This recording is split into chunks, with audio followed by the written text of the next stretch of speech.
Hello and time to die. That's the spirit. I mean us. We're going to die. Welcome. Welcome to Best of the Rest, the show where we take a second look at movies that were poorly received upon release and challenge ourselves to only talk about the things we like and what the movie does well. It's comic book month, and this week we are talking the 2021 film Venom, Let There Be Carnage.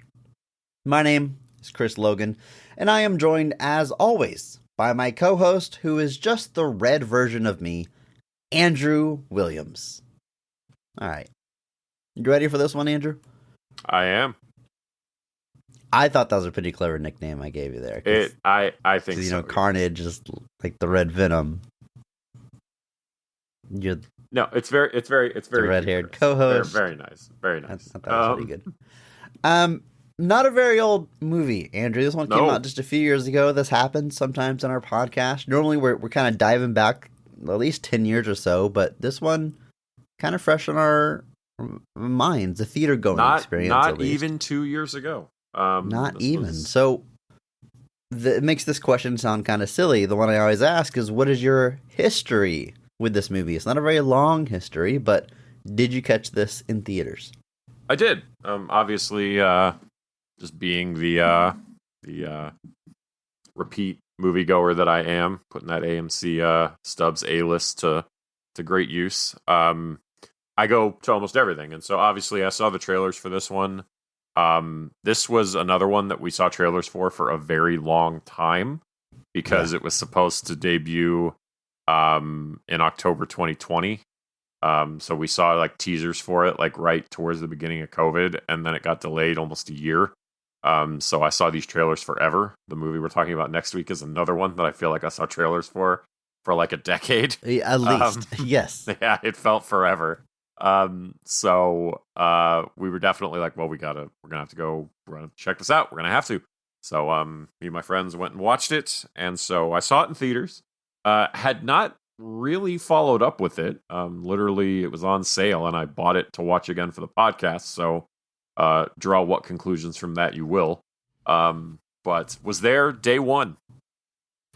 Now, we talked about Venom, the first movie, the 2018 film, previously on our podcast. It has its own episode, and I gathered that, you know, we both had positives to say about it, but I think I was a little hotter on it than you. Not a perfect film by any means, but I thought it was a lot of fun, and I saw this one in theaters as well. Me and friend of the show, my wife, who's a big fan of these movies, loves the Venom and Brock dynamic, the buddy cop thing they have going on.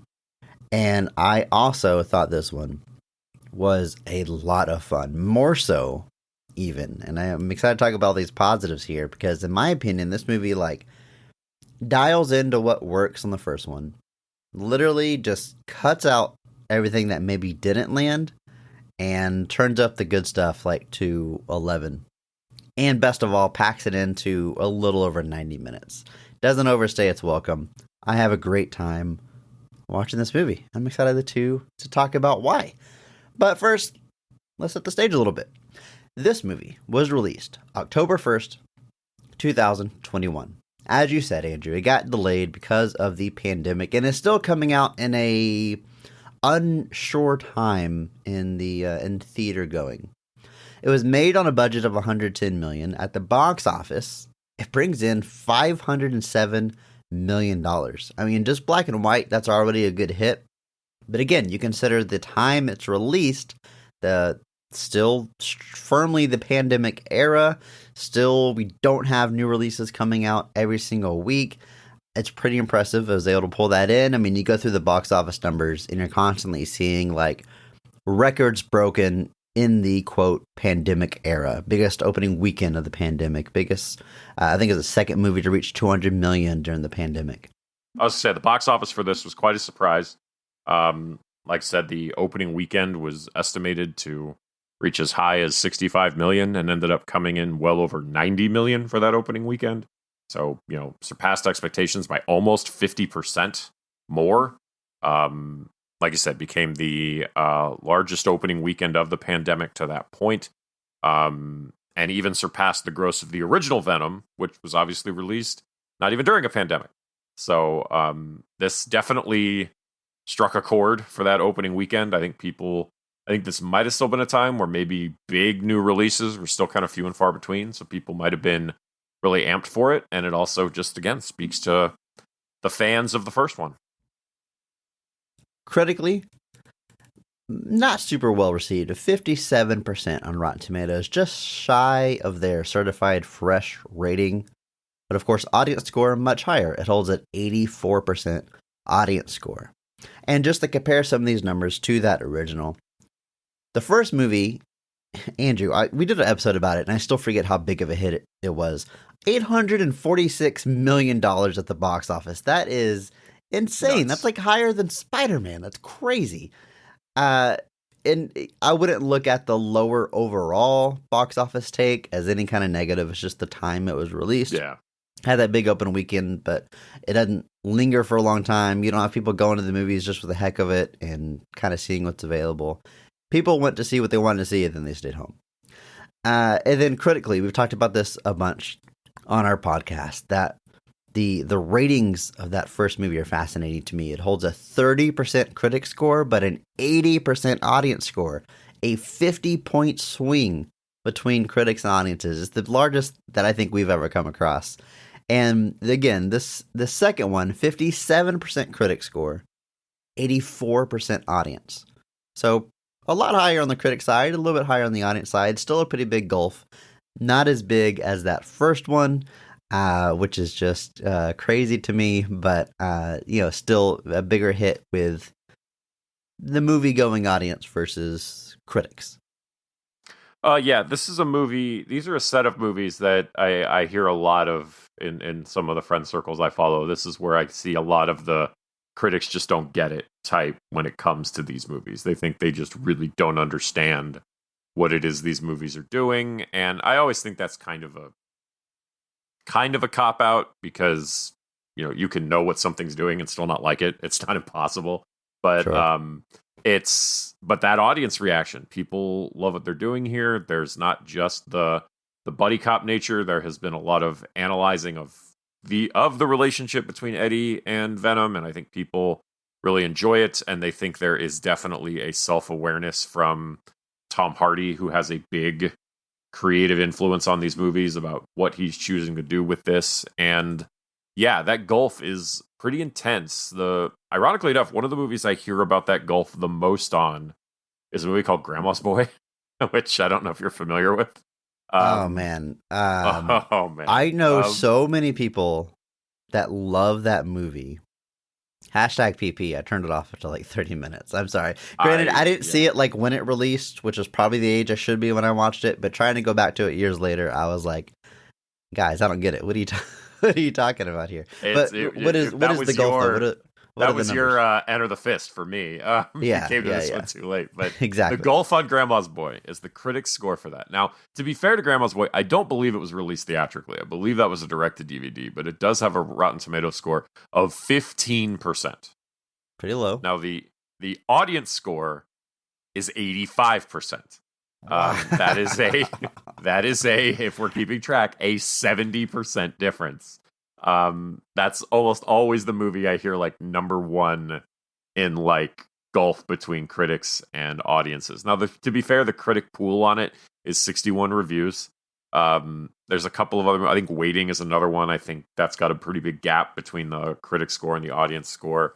But yeah, I would love to hear the critics don't get it defense of Grandma's Boy. Critics don't get it, man. Whenever he eats his boogers or whatever they do in that movie, like what it really means is this, and this is why it's hilarious and objectively good. It's funny because Grandma's Boy is like, it's a movie that all of Adam Sandler's friends make. Like all of his friends that appear in all of his movies are the stars of Grandma's Boy. So, and, I believe. Why do I know this? I believe the story behind this is, what's the main guy in Grandma's Boy? The comedian, I can never remember his name. His name is Alan Covert. He's just one of the main actor in Grandma's Boy. It's not Alan Covert. Nick Swartzen's who I'm thinking of. Is that not Nick Swartzen? He's in it, but I wouldn't say he's the lead. He's not the... Okay. He's like the supporting lead, yeah.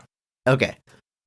Interesting. I always think of it as his movie, but again, I've never seen it beginning to end. But Adam Sandler has told the story of being at home in bed with his wife, watching TV, and they see a Nick Swartzen special, and he thinks he's really funny, calls him up, and like casts him in a supporting role in one of his movies. And then he's in the circle ever since then. Right. And then Happy Madison has like these scripts that float around. Sometimes Adam Sandler makes them himself. Sometimes he slides them over to Rob Schneider, whoever. And Grandma's Boy is one of those in-house scripts that they had that he passed over. In my mind, it was to Nick Swartzen, but it's to the, like in the House of Sandler, there's like Sandler at the top. And then right below that, you have David Spade and Rob Schneider. And then like below that is just your pool of people that you always see popping up. It went like to that level. Like you said, I don't even think it was released theatrically. But it was something that's like, here, like tossing a bone to his friends there, and they come together and make it. So it's got like, all the fingerprints of the House of Sandler, but none of the big players. Yes. Yeah, and actually Alan Covert and Nick Swartzen have writing credits on it. So whatever in-house script they got, both of them punched it up with their tremendous comedic sensibilities. And like David Spade cameos in it, Rob Schneider cameos in it. Like there's some big names. I know I think Kevin Nash plays a mover randomly. Like he's in the movie for like 8 seconds. But I just remember that movie. Like Kevin Nealon, I think, is briefly in it. And like so many people, like Nick Swartzen, Jonah Hill, like it's ridiculous. It's a movie that like when you watch, you're kind of like, this is an odd thing. We're way off track at this point, but just that movie is probably, I think, known for having the biggest gulf between critics and audiences. Maybe I need to give it another shot. Chris, #PP. No, you don't. I'm sure there will be people in our Discord that disagree. Yeah. And you're entitled to do that. But yeah, it's Venom definitely slides into that area of there's this massive gulf between critics and audiences. You've seen it happen with some of the more recent MCU stuff as well, where the critic scores have started to trend downward, but the audience scores are still staying pretty high. And sometimes you get the reverse of it. You get movies that get ganged up on, or where the audiences and the critics just really diverge. And sometimes like the best Star Wars movie has that problem. Yeah, it's a great example. The 2016 Ghostbusters is another one that runs into that, where the audience score has been the correct term is brigaded, but I really don't want to be too controversial. Too bad I just said it. But that tends to be what that is, where the movie gets a good critics response, but they try to tank the word of mouth. So they that also happens with Captain Marvel. Reviews. What is the connection here, Andrew? I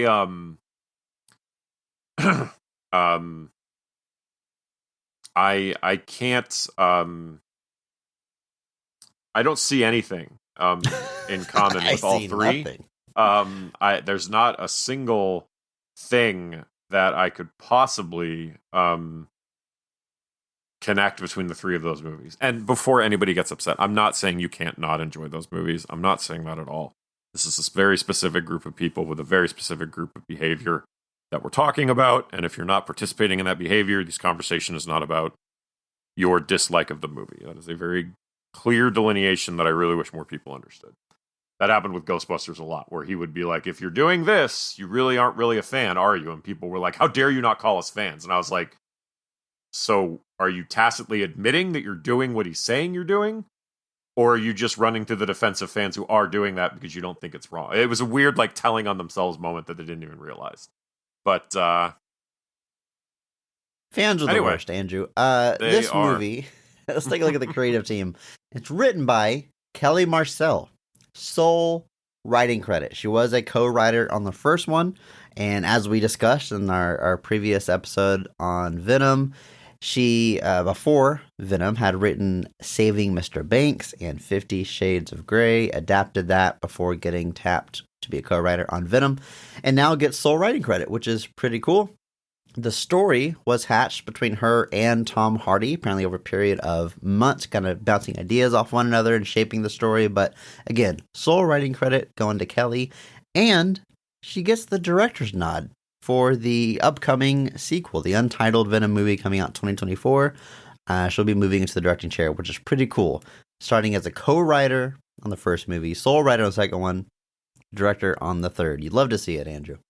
You do. That's pretty cool evolution, progression through these different films. And I think it speaks to the working relationship he has with Tom Hardy as well. Obviously, he's got his influence over these as well. So he saw fit as well, I assume, to want her to take on these roles. So good for everyone involved.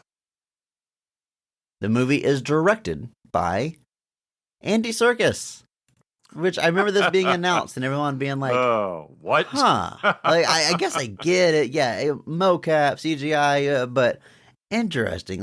When I first heard that, I had no idea he had any directing experience.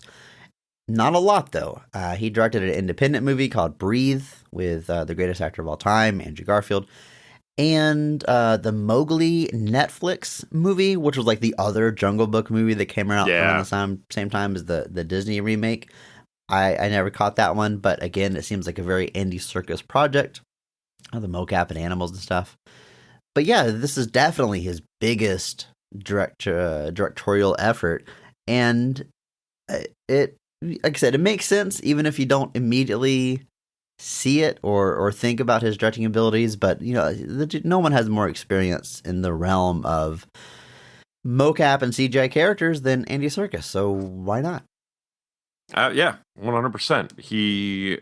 He's lived and breathed that world. His motion capture performances from Lord of the Rings to Planet of the Apes to dozens of other things are all well regarded, seen as some of the best work in that field, to the point that people believe that he should not be acknowledged for special effects, but his mocap performances should be acknowledged just for straight acting.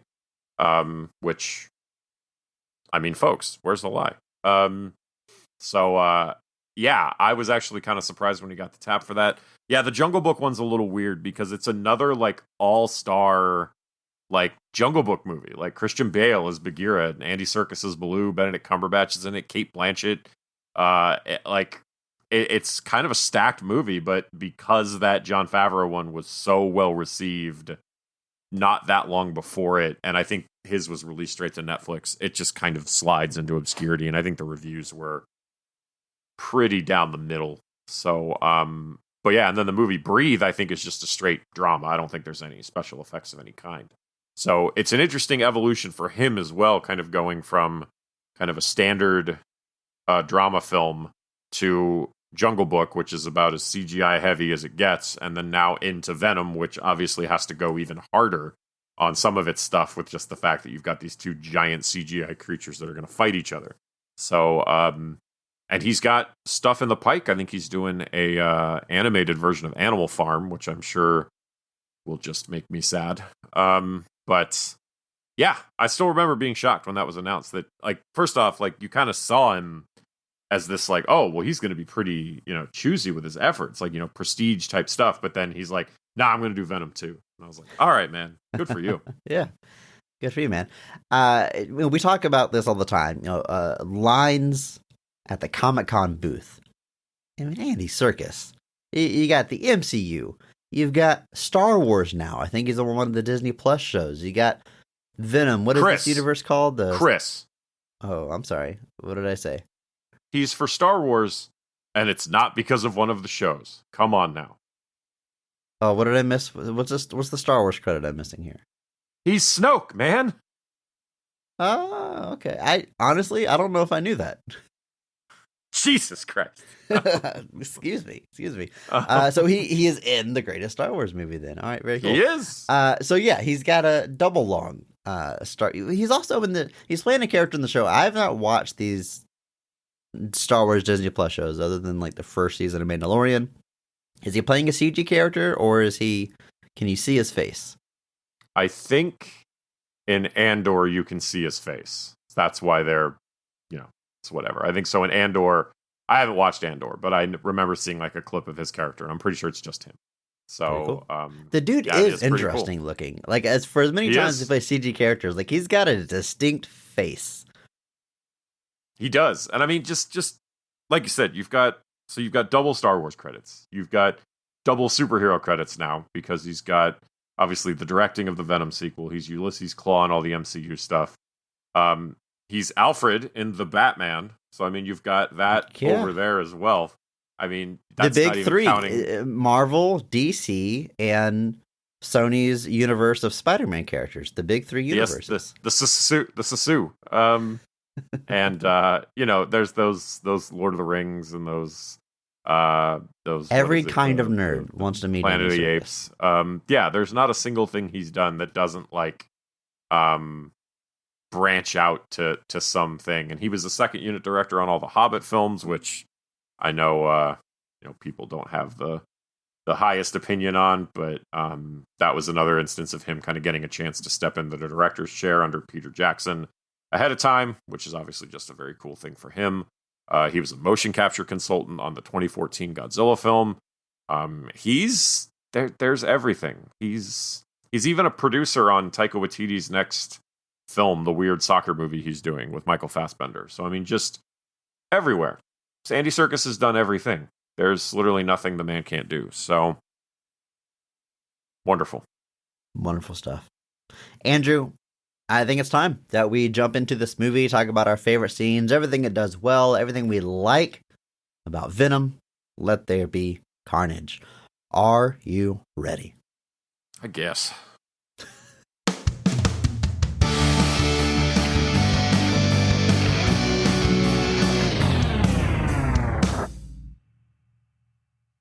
Death row inmate Cletus Cassidy asks journalist Eddie Brock to print a message in his articles, one that he hopes will reach his institutionalized girlfriend, a woman with a supersonic voice named Shriek. You with me so far, Andrew? So far. But with the help of his symbiote named Venom, Brock is able to find the remains of more victims of Cassidy's, and his execution is expedited. Before his lethal injection, however, Cassidy bites Brock's hand and is injected with the lethal protector via Brock's blood. Once in Cassidy, the symbiotic blood creates a new red symbiote named Carnage, and he escapes from prison, kidnaps Brock's ex-fiancée, and busts Shriek out of the mental hospital. Now, Brock and Venom must work on being symbiotic enough to take down the more powerful Carnage. Andrew, look, hashtag positivity podcast. Here's something I love about this movie at top. Very concise runtime, a little over 90 minutes. Perfect for this style of movie, in my opinion. But they pack a lot in. Laying out that synopsis here, got a lot of moving parts, and the one that really, I don't know if jarring is the right word, but maybe most surprising to me when I saw this in theaters, because I didn't know about it beforehand, is the character of Shriek. You just casually have this, I don't know, mutant metahuman. I don't know if the Sony universe has a word for people with superpowers, but all in all, what we've seen is a pretty standard world with this alien invasion of symbiotes. But then you have Shriek, and it's not explained. There's not an origin. We don't know why, and I'm not saying it needs it, but it definitely kind of stands out, you know? It does, yeah. There's no attempt given to explain the powers of Shriek, who is a character from the comics and is typically depicted as being involved with Cletus Cassidy, and is a mutant. That's what she is. But obviously, this being the Sony's shared universe of Spider-Man films, or I think they switched it to Sony's Spider-Man universe, so now it's just the SSU, which sounds like a college. It's you ever read that? I mean, MCU, I guess, also sounds like a college, but that's true. DCU, DCEU, they all sound like schools. Yeah. Did you ever read that? It was like a blog. It was Garfield minus Garfield. It's like Garfield comics. They take Garfield out and make John look insane. It's just John's existential crisis. Yes, I love it. But that's what the Sony universe is. It's Spider-Man without Spider-Man. Spider-Man minus Spider-Man. Yeah, it's Spider-Man without Garfield. Still applies, actually. It does. Very nice. Very nice. But yeah, it's an interesting choice to just genuinely like just and like in a way like I kind of appreciate it because like there's this tendency to overdo it in a lot of times where like you you have to handhold through every single character and every single thing, and like in that case you would have bloated out this runtime for sure. You would have made 100%. this movie well over 2 hours. Like even Cassidy, like they're very efficient with the storytelling, with how that character works, how that functions, how we tell that backstory, and it's not. We don't linger on it. We don't spend a whole lot of time with it. So I do appreciate the movie being very efficient with its storytelling. But Shriek, like I said, if you weren't really paying attention, you might not even know Shriek is in this movie. So, All right, Andrew. We're going to talk about the scenes, our favorite scenes, best scenes of the movie. But first, we're going to talk about the cast, starting with a high point, best casting, best performance of the film, because every episode we recognize one person who goes above and beyond the call of duty, that they actually elevate the quality of the entire film with their performance. And we recognize that person by giving them the Mark Strong Award. So, Andrew, kick us off here. Who is getting our Mark Strong Award for Venom? Let There Be Carnage. This may be odd, given that I joked to you before the podcast that Woody Harrelson was perfect casting for Cletus Kasady 25 years ago.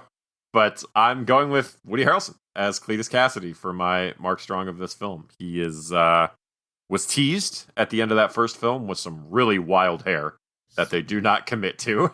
Thank goodness they one, it looked goofy, but two, it was very evocative of a real life killer, and they made the wise decision to tone it down a little bit. And yes, so but anyway, so Woody Harrelson is here, and to be fair, like Woody Harrelson doesn't look 58 necessarily when this, or I guess 60 when this movie came out. You know, they give him a wig, they give him a much better wig. And it's we all know he's bald. Like that's like a almost a trademark of him, is like being bald at this point, I would say. So like no matter how good the wig is, I still look at it. I'm like, that's a wig. That's clearly a wig. This doesn't look right. Like clearly, yeah. It's one of the it's like in The Flash where they give Michael Keaton a wig, and you're like, I know his hair doesn't look like that. You're like, I know it doesn't. But anyway, I guess they had to get the red hair in. You had to be, of all the moments to choose to be screen accurate or comics accurate, this was the one they chose. But I do like what he's doing here. I think he goes for this really hard. I think he absolutely understands the assignment. He's hamming it up. He's having a good time. He's going crazy. He's being weird. He's being strange. And he is a perfect foil, I think, for what Eddie Brock is kind of up against in this movie. And I love it. I think, like I said, it's definitely an example of, not to say that, you know, everybody else in this movie doesn't also understand the assignment, but coming into a situation like this with a character who, to this point, had not been portrayed in live action before, somebody who was relatively anticipated. I would say a lot of fans, now that they had Venom, the next thing they wanted was Carnage. The 90s really made those characters super popular. And Sony has really wanted to get them both on the big screen for a long time, and never quite got there until now, in a movie where Venom is inexplicably the hero. So it is a weird sequence of events, but they finally got there, and I think Woody Harrelson, yeah, was he too old? Maybe, but, you know, like I said, you don't, like, at no point watching the actual movie was I like, this dude looks too old. Like, never did it, like, sat me out of the film. Like, I was never like, this isn't working because he's too old. He's aged pretty well. But, yeah, I dig it. I like what he's doing. I think he's playing off everybody in this movie extremely well. And, like, even just small moments where, like, you know, the cop, like, accidentally stumbles across him and the way he just so nonchalantly handles it. It's all just perfect. I like it. I like what he's doing. And, I would say it's a one and done, but you know how these things work. Andrew, that's an excellent pick. And I'll just say Woody Harrelson also getting my Mark Strong Award. I think he's the secret sauce in this movie. I think he plays the character super well.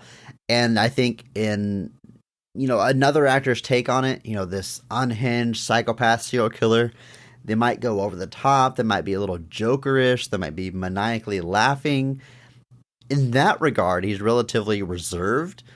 But still, it's Woody Harrelson. The dude just seems like there's always something bubbling under the surface. He plays that so well. He's got that, what I'm going to call a menacing underbite, Andrew. You know what I'm talking about? Like his... Yep. He's like a big chin. He's always like kind of making that look like, again, like he's holding something in. I think it just works really well with the character. I agree. He's obviously much older, even though he doesn't look his age.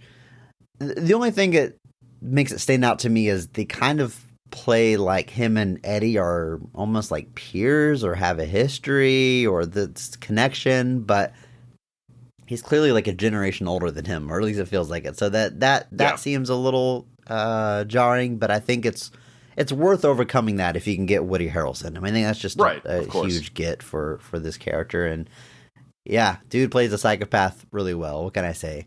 Do want to do a quick shout out to Jack Bandera, I believe is how you say the actor's name, who plays the young Cletus Cassidy in a flashback, who looks like Woody Harrelson, makes those faces. And I would say he sounds like Woody Harrelson, but that's got to be Woody Harrelson's voice. Oh yeah, I that's think 100% dubbed. That's 100% dubbed. No question at all whatsoever. But he got the looks down though, so I got to give the shout out there. So yeah, I mean, what a great get. Who would have thought? I mean, yeah, you talk about the 90s. I immediately go to Maximum Carnage, the video game. Well, I would rent it on Super Nintendo. In fact, I remember me and my brother renting it because we were not allowed to play anything that's too graphic. Our parents didn't like us playing Mortal Kombat because of all the blood. But on Super Nintendo, they changed it to sweat, so it was okay. But I remember renting it and like opening the box and seeing that the cartridge was red. And my brother was like, "Oh, Chris, it's red. You know what that means? It's going to be bloody." We got to make sure our parents don't see us playing this game. Of course it's red because it was just Carnage. I love the notion that, you know how this is violent? The cartridge is red. 100%. I mean, hey, it was a pretty violent game, I guess. But yeah, I mean, that's what I think of when I think of Venom and Carnage. I wasn't reading comic books in the 90s, but I knew it through other media. Venom shows up on the 90s Spider-Man cartoon, of course, the video games, Maximum Carnage, like I mentioned, even later, Marvel fighting games and stuff. So, that's what I think of. And Venom is we're inevitably going to talk a lot about tone when it comes to this movie, as we did with the last one, because it's not too serious. There's a lot of silliness, a lot of jokes, a lot of even maybe perceived edginess, but that's kind of what Venom is, right? I mean, I thought Venom, well, I still think Venom is really cool. I've always liked him since I was a kid. Like, he's just dark villain, cool concept. But I know for maybe like older people that are actually reading comics through the 90s, people that are fans of previous eras, don't exactly love Venom. He's kind of just very much a sign of the times. The 90s edginess, getting dark for the sake of dark, trying to be cool, which as a little kid, again, that works for me. As someone else, they might be like, it's not great. I mean, famously, Sam Raimi didn't want to do Venom, and that's maybe why we get that weird version of him in Spider-Man 3, because he's not a fan of the character. Because Sam Raimi is much older than you or I, Andrew, so he's fans of previous eras of Spider-Man. But I think this movie kind of, I won't go. Okay, let me split it this way. I don't know what else you'd be expecting from a Venom movie other than this tone. You know what I mean? Yeah, I think it's a situation where it's an interesting thing, because a character like Venom, obviously the genesis of Venom starts with the Black Spider-Man suit, which debuts in Secret Wars. And then later is revealed to be this alien symbiote that eventually bonds with Eddie Brock and turns into Venom. And he's drawn by Todd McFarlane. And like most things Todd McFarlane drew, he looks cool as hell. Like there's really no other way to put that. But it was evil Spider-Man. Like, we hadn't really had something like that to that point. You know, a lot of superheroes have that villain who's basically just the mirror of themselves. Whether in Superman's case, it's, you know, literally Bizarro or somebody like General Zod. Or if you look at like Lex Luthor as like the much more like he's an opposite in every way. Or you look at like Batman. Batman's got a bunch of villains that are basically just evil Batman. Playing in that kind of same mindset. You've got like the Flash, obviously Professor Doom, Sinestro, Captain America. You got guys like the Red Skull. Like it's a pretty hardened facet of superhero comics that there's a villain who's basically just the reverse of the hero. Spider-Man had a couple of people kind of sit in that spot, but Venom is really this first time we're putting out a big one who's like tougher than Spider-Man. Like he's not just a villain. It reminds me a lot of like when the Green Ranger first shows up on Power Rangers. And he's not just a Power Ranger, he's cooler than them, he's tougher than them, and he beats them up a lot before he ultimately joins the team. Venom, I think, kind of occupies that similar space where for fans, it was like, oh man, here's the cool, evil Spider-Man who can actually beat up Spider-Man.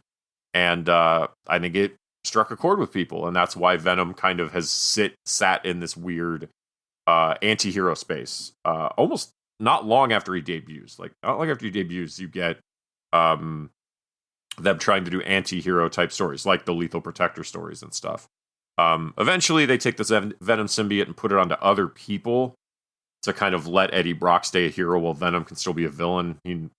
Famously, Venom ends up on the guy who was Scorpion for a long time. But a lot of weird stuff. But that original Venom, I just think, like, yeah, the Green Ranger from Power Rangers is kind of the first analog that I think maybe kind of explains it, where it's just it's the reverse version of the hero, but he's so cool. And that's really it. And so now after you turn Eddie into kind of a sort of anti-hero, it's like, well, crap. Now there's no evil or Spider-Man for them to fight. So what do? You introduce evil or Spider-Man. And that's Carnage. So you get this kind of even nastier villain born out of the original villain, and it turns into this kind of escalating series of things where now we've got, you know, Carnage and Venom have given birth to a whole kind of family of symbiotes, but none of them have resonated as much as Venom and Carnage did, just because they were the first two, and they just look really cool. And what can you do? They do look cool. Can't deny that. Andrew, let's talk about the rest of this cast. Of course, we have Tom Hardy as Eddie Brock / Venom. I love that he does the voice of Venom, which the first time I watched the first movie, I did not realize that was also his voice. Then it was pointed out to me, and now I can't help but hearing Bane every time Venom talks. They are, of course, actually pretty close. It's just Bane is Venom with an accent. But that makes the performance so much more fun to know that he's playing off of himself. But it can't be denied, Andrew. This is a weird performance. It's so weird, right? The choices that Tom Hardy makes the entire time I'm watching either movie, I'm just like, how did you land here? I'm not even, like, #PP, I'm not even trying to be negative about it. Like, it's fun and it works. But the way he sounds like he hasn't slept in 72 hours and he's on, like, the verge of sanity at all times, it's a heck of a choice, Andrew. I'll say that. It is. And I think that's part of, you know, I like I said, I'm certain it's a choice. Possibly supposing to, like, illustrate the kind of wit's end that he's at dealing with Venom and all of Venom's nonsense. And it is, I mean, it's an evolution of what he's doing in that first movie. It's more of the same in a lot of ways. So if you were a fan of that, he's just amping that up here. And I do like that. We'll talk about this more in the scenes, but, like, I like how there's this running gag almost where, like, Cletus Cassidy tells Eddie, he's like, I'll give you my story and you'll be back on top. And then the news reporter is even like, and Eddie's career has taken a resurgence and now he's back on top. And I'm like, on top of what? Like, what? He's on top of the game, man. On top of the world of investigative reporting. But who would you say is on top of the world of investigating reporting right now, Andrew? I couldn't tell you. I have no idea. But no, so he's playing in that same sandbox, amping it up, having a blast with it, and just really, like you said, leaning into that odd couple relationship that Eddie and Venom had in the first movie. And yeah, it's a heck of a thing to watch, no matter regardless of your opinion. You'll be bigger than Geraldo. Ha, man. Geraldo fell face first ever since he opened Capone's vault and it was empty.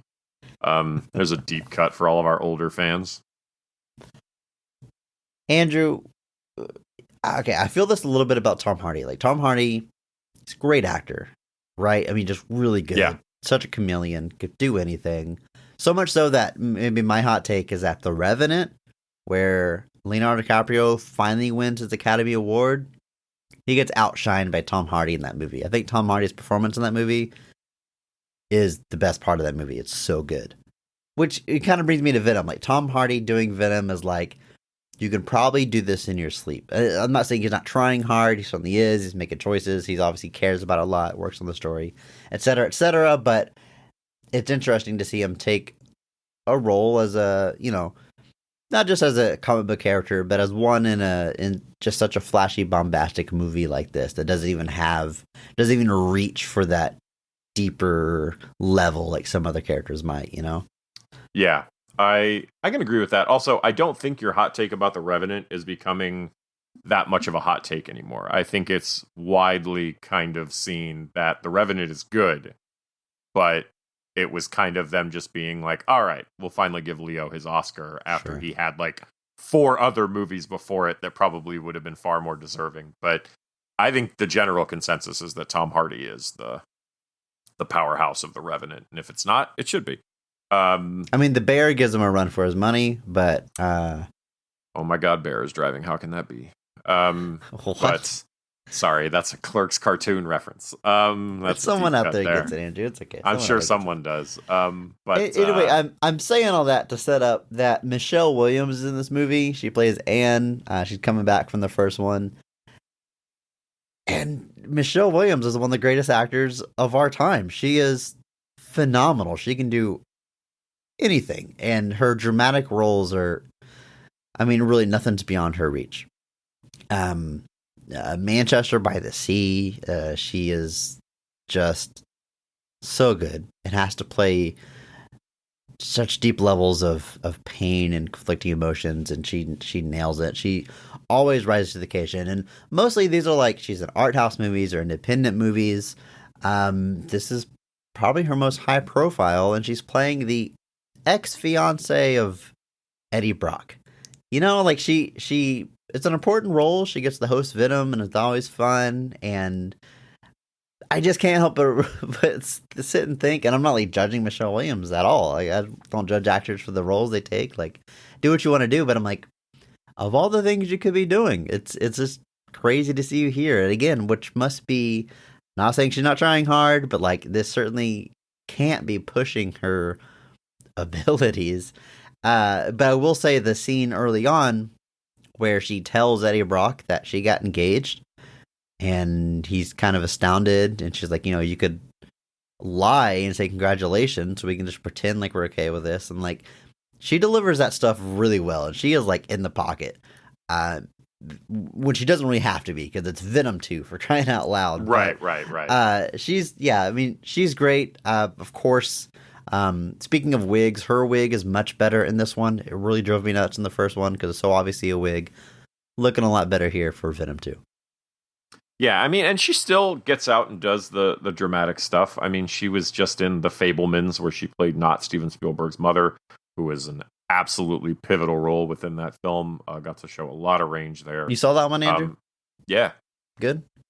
Yeah. It's worth it for me. I don't know if I've told you this, but there's a scene at the end where the character is very clearly Steven Spielberg meets John Ford, who's played by David Lynch.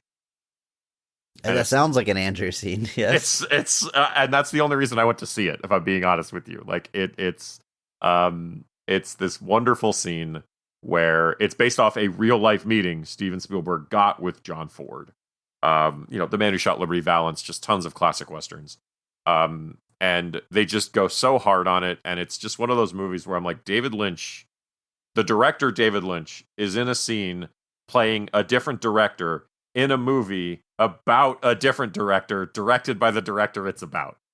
So it's this multifaceted thing that's got so many layers to it. But it's this very real conversation Steven Spielberg had with him where John Ford, he comes into his office and he's like, they tell me you want to be a picture maker. And he's like, why would you want to do that? And so he points him to this photo and he's like, tell me what's in that picture. And Steven Spielberg is just like, well, there's some cowboys. He's like, no, where's the horizon? He's like, it's at the bottom of the painting. He's like, exactly. Now go over to that painting. He sends him to another one. And he's like, what's in that picture? And he's like, oh, well, there's some Indians. And he's like, no, where's the horizon? And he's like, it's at the top of the painting. He's like, good, come back here. And he's like, if the horizon's at the bottom, it's interesting. If the horizon's at the top, it's interesting. If the horizon's in the middle, it's boring as shit. And that's the life lesson that John Ford imparted to Steven Spielberg in that meeting. And then the scene is followed by him walking outside and kind of walking off into the distance, and the horizon is in the middle of the shot. And then the shot very like shakily adjusts so that it moves to the bottom. And it's a very fantastic gag in that movie. But Michelle Williams is particularly excellent in it. I will call out that performance all the time. And then David Lynch is just the icing on the cake. But that doesn't change the fact that Michelle Williams being in this movie is always going to be very strange. Yes. Naomi Harris plays Frances, but is also known as Shriek, and actually gets called by her, I guess, mutant name of Shriek. She has the supersonic screams. Alum of the show, I believe, right? Naomi Harris. We talked about her on one of the Bond. Which Bond did we cover? Spectre. Yeah, there you go. She's Miss Moneypenny. Been at it for a while. She's in 28 Days Later. It's definitely the first thing I saw her in. And those three movies I just mentioned, wildly different characters, wildly different performances, and she knocks it out of the park every single time. I think she gives a lot of attitude and personality to this character that doesn't have a lot of screen time. We don't get to see the backstory or origin, but I love whenever I think it's Dan tells her that Venom's gonna kill you both, and she's like, "People have tried, botched it," and just walks off. Super cool. Like that.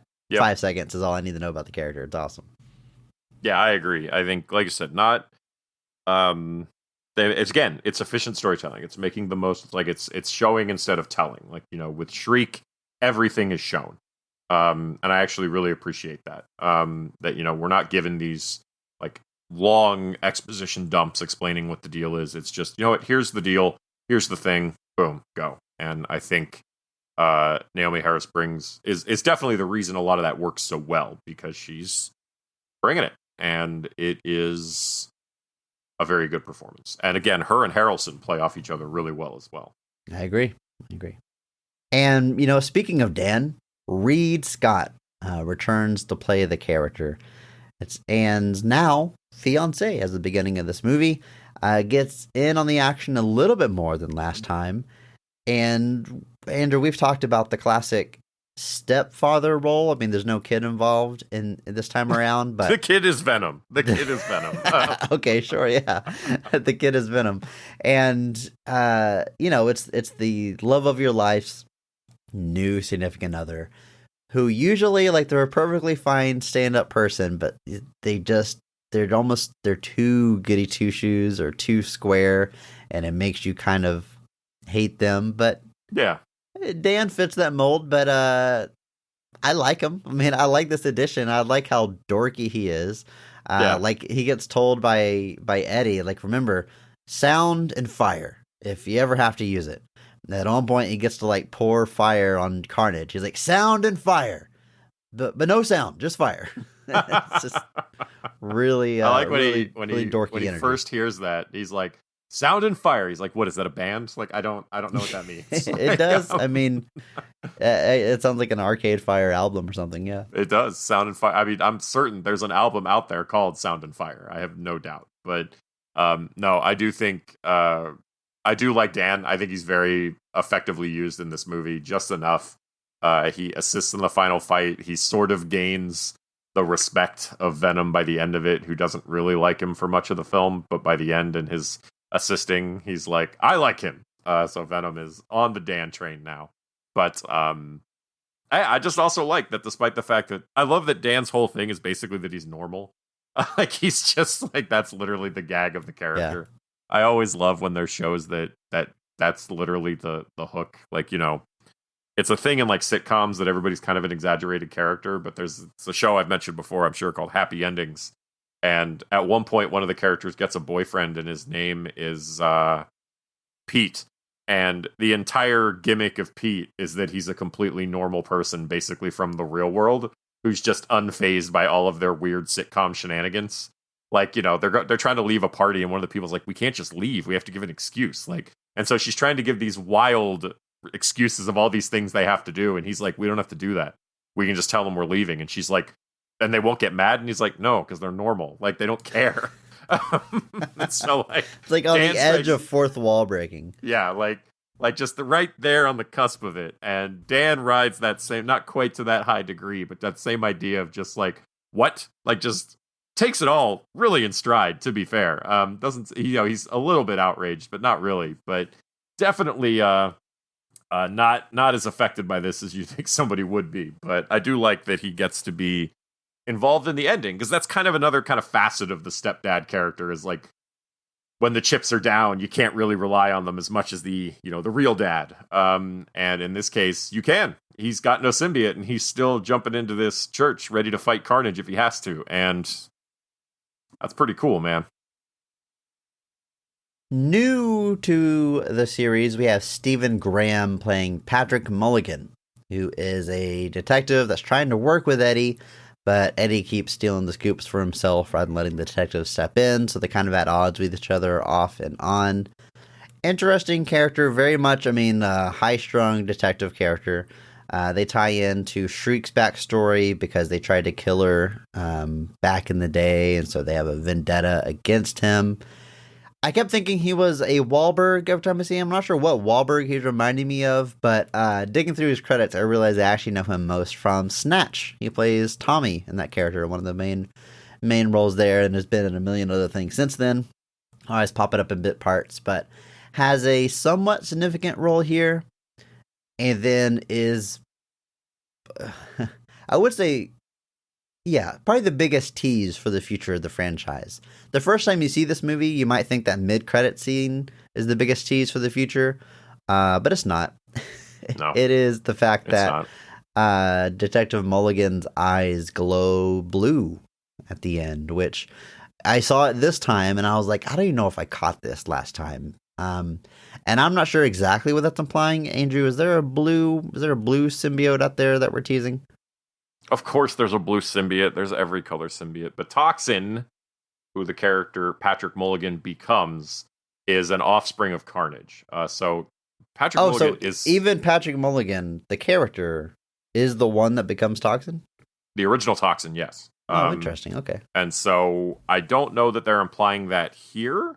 The blue eyes is kind of a weird tell, but we obviously teased some blue symbiotes in the last film. We had a blue one, a yellow one, all different colors, but it's basically Carnage produces an offspring, and he kind of hates it. Like, he's afraid of it because he thinks it's going to be stronger than him, and he's generally disgusted at the thought of giving birth for some reason. Like, Carnage is just like, ew. It's like, nobody made you do it, man. Like, it's very strange. So Carnage is going to kill this symbiote because he's like, I don't like it. I don't trust it. And Venom kind of steps in and stops the symbiote from getting killed. That eventually ends up with the Toxin symbiote bonding to Patrick Mulligan, who is kind of the first symbiote that Spider-Man actually considers an ally. It's the first symbiote he knows that he can, like, repeatedly rely on. At least at the time. Obviously, things changed. The obvious stories have switched. The Toxin symbiote ends up going to a bunch of other people at different times, including even Eddie Brock at one point. But yeah, we are definitely setting up some form of Toxin, it would seem. And assumedly, Stephen Graham would return to play that character. I actually know Stephen Graham from another movie that came out this same year called Boiling Point. It is a chef movie, single take film. It's one of the single take movies. So the whole movie is one shot. It is 92 minutes. It was shot. It was intended to be shot in right at the beginning of COVID. They were going to do. Can I ask you a question about this movie? Sure. Is it supposed to be stressful and anxiety inducing? Yep. Okay, that makes sense. That's how all those always make me feel, and sometimes I feel like it works, sometimes it doesn't. But yeah, that's the goal. I get it. Well, it's literally 90 minutes in a restaurant. That's it, focusing primarily on the kitchen. So if you everything I've understood about people who have worked in kitchens on a busy night, 90 minutes in the kitchen would be extremely stressful. And you've obviously got the main character with his issues and his problems, and they were going to shoot 8 takes of it, but they only got through 4 before COVID basically shut them down, and so they worked off of those. And so wait, is this legit? Like, it's not hidden cuts? It's like legit one shot? Yep. Wow, I'm not sure. I'm sure some movie at some point has ever done that, but that's the first that I've heard of. They're not cheating to get that one shot. Yeah, it is. There's a bunch. There's not a lot of American films that do it, just because we are lame. Yeah, so there's actually there's actually a one-shot film Wikipedia page, and it actually splits it into actual one-shots and edited to appear as one shot. And something like Rope is not on this list, oddly, but well, it does have a cut eventually. That's well, it's not cuts, hidden. but I would say I would argue that it's edited to appear as one shot. No, I mean, at one point, Andrew, you have an excuse to go back and watch it now. Towards the climax, it starts doing traditional You're right, cuts that aren't hidden. So technically, even though the majority of that movie is made to appear as one shot, it's not. What's that war movie? 1917. Is that the year? That's edited to appear as one shot. Definitely, that is not actually one shot. Like Birdman, yeah, another edited to appear as one shot. See, those are all the ones that I think of, which are obviously have hidden cuts that I did not know there was this. I got to check out this list. It sounds very interesting. It sounds very stressful though. They stress me out, man. There's apparently a movie from 2000 called Time Code, that has Selma Hayek, Stellan Skarsgård, Kyle MacLachlan, Saffron Burrows, Holly Hunter, Leslie Mann. That's 97 minutes and apparently is a true one-shot film that I've never heard of before. And it's probably called Time Code because you could probably only film for a certain amount of time. But a lot of these are like Hungarian, Russian, Chilean, Colombian, Brazilian, Indian. Like there's actually like not a whole lot of American films on this list. Which I just imagine like it's got to be so tough because like if you're shooting 90 minutes uninterrupted and like what somebody cracks or breaks, it's done. You have to start all the way back over. Like it's ridiculous. Like something like Boiling Point, I think actually sets it up for success because it's moving around the restaurant so much. So everybody can just kind of prep for their scene, and just kind of go off and disappear in the meantime. But man, imagine being like the set or the producer or like the set manager or whatever that has to like wrangle everybody that whole time of like knowing exactly where everyone needs to be and make sure that, don't use those marks, those are for your later scene, use those marks there for this scene. Like you said, it has to be insanely stressful. But I will say Stephen Graham is extremely good in that movie. He's been all over the place. You look through his filmography, he's been all over the place for a long time. Bit of a character actor, obviously, that's shown up everywhere. There actually is a television sequel to Boiling Point that's coming. I don't know if that's going to work as well, but we'll see. But assumedly, also, he very notably played Al Capone in that show Boardwalk Empire that was on for a great many years. So no slouch by any means. I would assume he would be in a discussion for a future film. We haven't heard him be mentioned in relation to the untitled Venom Let There Be Carnage sequel, according to Wikipedia.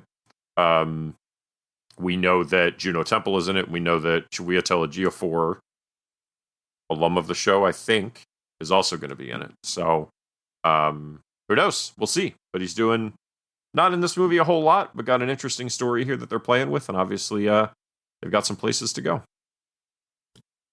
Andrew, I found this on that Wikipedia list of one-shot movies I was digging through there. Here's the synopsis, okay? 2021 movie, British movie. An elite squad of Navy SEALs on a covert mission to transport a prisoner off a CIA black site island prison are trapped when insurgents attack while trying to rescue the same prisoner. Guess what the name of the movie is? Prisoner? One Shot. One Shot. We didn't reach very far for that one. They thought they were so clever. Andrew, pretty tight cast that we have here. Yeah. I think we've covered the main players, but we can't move on without talking about everyone's favorite store owner, Mrs. Chin, who's played again by Peggy Liu, who has now played this character 3 times, I think. They appear in the very fun scene in Across the Spider-Verse. Of all characters from this universe to cameo into that one, I think is really fun. They picked Mrs. Chin. But yeah, just a handful of scenes, always good comic relief. Gets to host Venom this time, and Mrs. Chin would Venomize. It's so silly, but fun, and exactly what these movies are always delivering. Did you know she was in Kung Pao Enter the Fist? Did we talk about that last time? I don't think so. Who is she? She plays Mother Chen. Mother Chen. Is that her in the very beginning, I wonder? Maybe. I'm going to Google this. You keep talking about her. I'm going to find out who she is. Anyway, I think she's doing a good job here. It's just a perfect kind of, it's a movie that's not shy on humor, but she adds a very different kind of humor because she's another character that's kind of just like, she's in on it. She knows what the deal is, and she kind of is really unfazed by it at this point. So she just kind of gets to roll with it, which I just think opens it up for a lot of fun. And she's doing a great job with it. So, and yeah, her cameo in Spider-Verse is very fun. The last one you kind of expect, and that movie's full of some wild cameos, some very fun ones. Don't misunderstand me, but yeah, that one is one of the live action ones, of which there are a couple, and it's really fun. Andrew, I can't figure out who she is. I Google, it just says Mother. I don't know. I'll have to look into this some more. I can't find like definitive pictures. It just wants to keep showing me the one boob chick, and I know that's not her, but that's like the only picture Google wants to show me. It is. I'm guessing she plays the chosen one's mother in the flashback that tragically gets killed. Very somber movie. Andrew, very narrow scope on the cast, to be expected with this nice trim runtime. But now I say it's time that we jump into the scenes of this movie, specifically the best scenes and our personal favorites. So, in your opinion, Andrew, when is this movie firing on all cylinders? What is the best scene in Venom, Let There Be Carnage? There's a couple of different scenes, but I think the scene that definitely sticks out to me the most is the genesis of Carnage. This is basically Carnage's debut into the film. It's a scene that had kind of been shown in all the trailers and was kind of a bummer that it got spoiled because I actually think it's a really, really cool sequence. Basically, our setup here is that right before Cletus Cassidy, who Eddie has now uncovered so much more of his victims' bodies, and has now been, they literally overturned the moratorium on the death penalty just for Cletus Cassidy. Which is wild.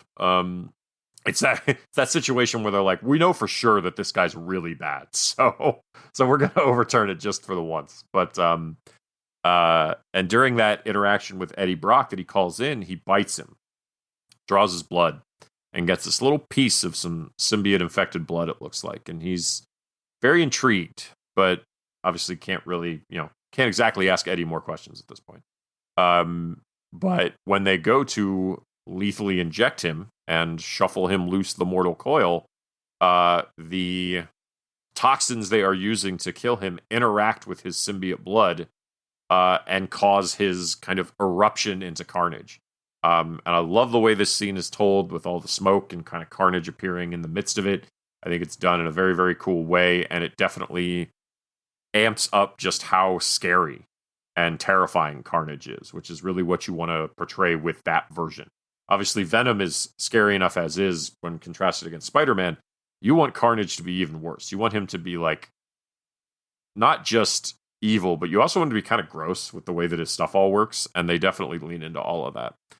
He's always has tentacles coming out of his back. I feel like that's one of the big because like Venom like uses tentacles, but he just has them always out like Slender Man style.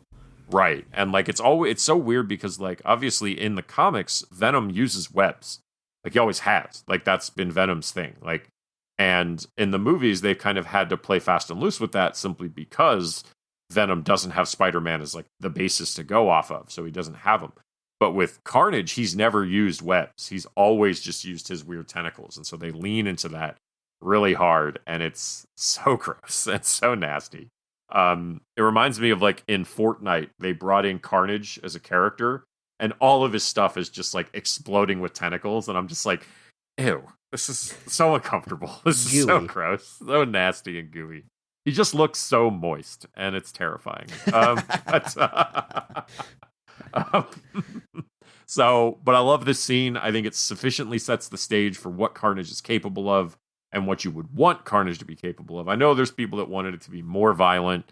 They really wanted them to lean into like the gore. I remember when this movie got revealed, I think is PG-13. There were a bunch of people that were just kind of like, I can't believe you're going to put in Carnage and then make him not be super violent. They're like, where's the blood? Where's the gore? Like, and it's, have you guys read the comics that Carnage is from? They're not rated R. They never have been. It's that weird thing where fans are trying to just, will something into being a different way. But or the images and feelings evoked in their mind, they feel like that's actually what they read on the page or experienced in the movie, Right. And as we all know, your childhood memory is absolutely flawless. It's never wrong, and it never accidentally makes you think that Sinbad starred in a genie movie. He didn't, folks. That was never one for me. I read that one all the time. I remember Kazam with Shaq. Yes. Like famously stars Shaq. So what I'm telling all the rest of you is get out of my universe. I don't want you here. And like there was this photoshopped like video cover that came out and people were like, this was it. And I was like, that's clearly fake. Like it's not, like it's literally a fake movie. But people get wild and think about things like that. But anyway, I do like the scene. I think it sets the stage for Carnage perfectly. It shows you how dangerous it is. It shows you how unhinged Carnage is now that he's teamed up with Cletus Cassidy. And I think it's really good. And like I said, a lot of this was seen in the trailers, and that was kind of a bummer. But it's still a great reveal, and it sets the tone and the stage for what Carnage is capable of. As far as I'm concerned, that's winning. It's good, Andrew. It's a good scene. And it wasn't until you talking about the scene just now that I realized the lethal injection is part of what creates Carnage. I didn't read the scene that way. I thought he had the symbiote inside of him, and the symbiote, in like a self-defense way, blocked the toxins and sent it back out and then took over as Carnage. But I think what you're saying makes more sense. I think it's mixing and part of what creates the more violent. I've heard it said both Carnage, ways. so. I've heard it that like the symbiote blocks the injection, but to me, like, I don't know, that doesn't make sense to me because like if he had the symbiote already, why wasn't he using it? Like why? But he had like a piece of it. Yeah, I thought like the threat of death like activated it. That's kind of like in the first one. I think Eddie's falling and then Venom shoots out, catches him like a self-defense thing. I don't know. I like my version better. Okay, sure. Now that I've heard it, I think I agree though. I think I like that. I like that better. But yeah, this is a cool scene. I like the big Carnage tornado. Very weird, but yep. The movie I think is plenty violent. And look, if you want to see more decapitations, that's fine. I get it. Sure. The movie kind of saves it for just one on-screen decapitation, and I think it's stronger because of it. I think the build to that final kill in the movie is very satisfying. They tease a lot of decapitation.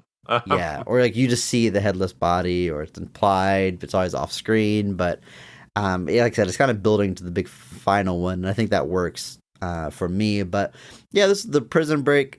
It's cool. It's a cool scene. I mean, I don't know what more to say about it other than what you already did. It's just it's Carnage unleashed, And it's what, when you bought a ticket to Let There Be Carnage, that's what you wanted to see. And I think it definitely delivers on it. It's good stuff, Andrew. Is this, we don't need the full backstory here, but I don't know the origins of Carnage. Is this pretty close? Does he spawn out of Venom, or is he a separate alien from space? No? Comes from Venom? It is an offspring of the Venom symbiote. Just I really was like, nope, don't get this wrong, Andrew. The nerds are going to roast you. It is a offshoot of Venom. I like that. And I kind of see this as like, okay, that first movie, it has a lot of the silliness and fun that I think makes this work. The jarring part, I think I even mentioned this on the episode, #PP, is the tone kind of ends up being all over the place because there's parts where they do go for the dramatic. And the whole evil corporation trying to harness symbiotes for evil, and there's multiple symbiotes from outer space, and this movie cuts all that. Let's just do the fun stuff. And let's just ignore there's a bunch of symbiotes out there, and we'll just spawn them off of Venom, which obviously, as you're saying, comes from the comics. They're not inventing that, but I think it really narrows the focus in a very smart way, cuts the fat from the first one, and dials up everything I like about that first one to 11, which I think is this movie's biggest success. I think this prison escape is a good example of that. For my favorite scene, it could be any of the action scenes. I think they're really fun. I think you're pointing out a good one, but I want to zoom in a little bit more. I'm going to give an example of when they went hard and they absolutely didn't have to. I'm going to highlight whenever Cletus Cassidy writes Eddie Brock a letter and he's revealing some of his life story. And Eddie is at home. He's reading the letter in blood. He's turning the little post-it it's written on, or postcard, I should say, it's written on, because he wrote it in a spiral. And as he's reading it, we get superimposed Cletus in prison writing it. And then the blood that he's writing it in becomes animated on the screen, and we get this cartoon version of his origin, and it's 2D style, but it's existing in a 3D space. Probably a 3-minute sequence altogether, but they got this whole animation team just to do this animated sequence. And it could have been as simple as he heard a voiceover telling the story, or we could have done a flashback, or we could have just had Eddie's reaction. It does all of it at once with this unique little art style that I think is very cool. And it's why? Who thought of this? I'm glad they did, but what's the most visually interesting way we can get this little backstory across that doesn't slow down the momentum of the movie? And I think they absolutely nailed it. Again, it went hard when you didn't have to, and we're all the better for it. So I want to zoom in and highlight that as my favorite scene of the movie. I think this is a great pick. This is definitely one of the scenes that stood out for me the most as well, just because, like you said, it's so hard when it doesn't have to be, and it's like these it's like the drawings you draw on the margins of the papers at school and stuff like that, kind of crude style. Yeah. But it tells you, it gives you Eddie, he killed his grandmother, he killed his mother, he was abused by his father. It gives you all this information done in this kind of, like you said, this kind of teenage style, but with this menace to it. It's the red ink characters with the paper, the white stark backgrounds creates this great contrast. Like you said, this goes so much harder than it has to. And I got to imagine that this is partly circus visual styles kind of coming in and being we could just do the backstory. They do the backstory, a little bit of Cletus and Shriek before the movie with the flashback with the younger versions of the characters. And it's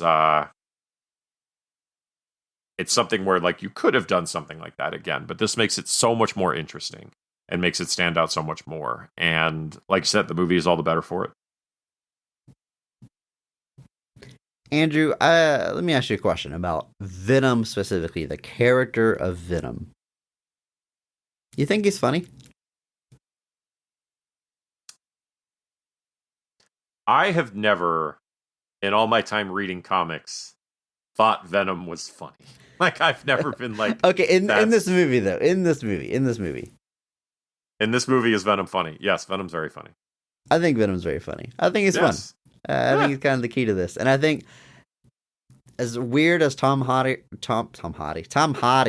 As weird as Tom Somebody. Hardy's Eddie Brock is, he's just having a blast with Venom. And Venom is he's dumb and juvenile, but it works. It makes me laugh. I love when he takes over Eddie's hands as he's typing and makes him write dick, dick, dick, dick, dick over and over again, but it's just DIK. Like, this idea that, like, Venom in his, like, global consciousness is connected to every other symbiote, but, like, can't spell dick. I don't know. Something about that is very funny to me. I told you, Venom is the child. That's very true. He's the rebellious teenager. I love that Eddie wants him to just eat chickens so he doesn't kill actual people, but he can't eat the chickens they have in the house because he's named them. They're Sonny and Cher, and they're best friends, and he can't. There's friends. And yeah, whenever Venom rebels, it's the most extreme version. He smashes Eddie's motorcycle or punches him in the face. Strikes out on his own, thinks he doesn't need him, but he secretly misses him and longs for Eddie's friendship. It's good. It's all good. I think Venom is hilarious. It's dumb. It's juvenile. It's probably what's turning a lot of critics off. And yeah, if it doesn't work for anybody, whatever, I get it. But it works for me. He's always making me laugh. Yeah, I think it's pretty funny. I think it's like I said, it's leaning into that kind of that odd couple aesthetic as far as two contrasting personalities in this movie goes. Even harder on it, and I think it is all the better for it. So I kind of forgot again, another thing from that first movie that was maybe one of the more serious elements that are jarring is the way that Venom has to find a host that's compatible. I kind of forgot about that whole storyline there, how he hops from person to person and he kills them because they're not compatible. But we get to see it again here when Venom takes off on his own and he's hopping from body to body and he keeps, I guess, killing them. He leaves them like passed out on the street. So I guess Venom just casually kills a bunch of people in this movie. But yeah, whatever. Before getting on Miss Chen and eventually back to Brock. But yeah, his whole Venom's night out on the town, getting on the microphone. It's just so stupid, but it's very fun. Yeah, it is. His whole appearance at like a pseudo pride event covered in all the glow stick necklaces and everything, just living it up, being free to be who he wants to be. And it's like you said, it's ridiculous, but it's a lot of fun. I do like that they find another way to get Michelle Williams to play She-Venom again, all briefly, like they did in the first movie. Yeah. They do her as She-Venom for like 5-10 seconds. They do it again here, just like it's like, yep, we gotta put that visual gag in, and they've done it both movies now, so we'll see if they can go 3 for 3. But technically, I don't know. Technically, this is, but she does the. I still hate the name She-Venom. Come on, what's gendered about Venom? Anyway, she does the She-Venom. She helps him bust out of the holding cell, but at the very, very end, when Eddie is falling, Venom like hops on the Dan, hops onto Michelle Williams, and then back onto Eddie, like a little loop, little chain, like a little whoop.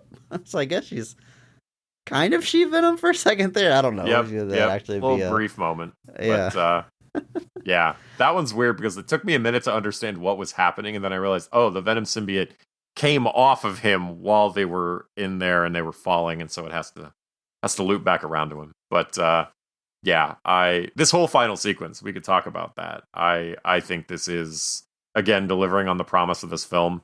We've got all of our players involved, basically. We've got Mulligan's there, Shriek is there, Dan is there, Anne is there, as well as this poor pastor.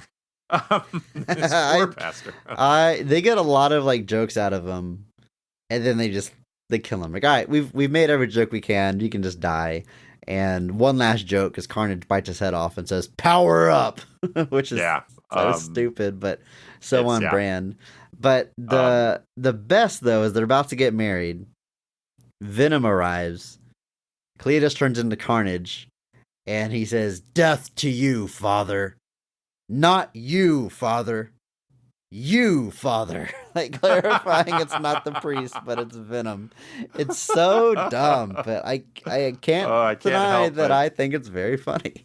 Yeah, it makes you laugh, and it's interesting because apparently Harrelson does do the Carnage voice, but he kind of wasn't keen to do it originally. He kind of wanted Circus to do it, but Circus kind of talked him into doing it. And yeah, Carnage's weird sense of humor, just like bone dry sense of humor, is wild. But I do like, and it's obviously exacerbated throughout this scene, is that like Cletus, Shriek, and Carnage are like all at odds.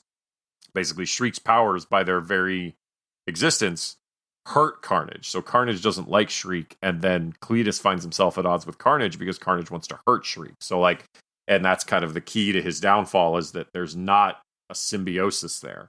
There is in fact the opposite. They are at odds with each other. And I think that is obviously the moral of this film, obviously, is that Eddie and Venom do have a symbiotic relationship where it does work together, and that's why they're ultimately able to overcome Carnage here. But we get a big knockdown, throw out brawl with these two throughout this church. Lots of stuff gets destroyed. The church does not fall down because they don't make them like they used to.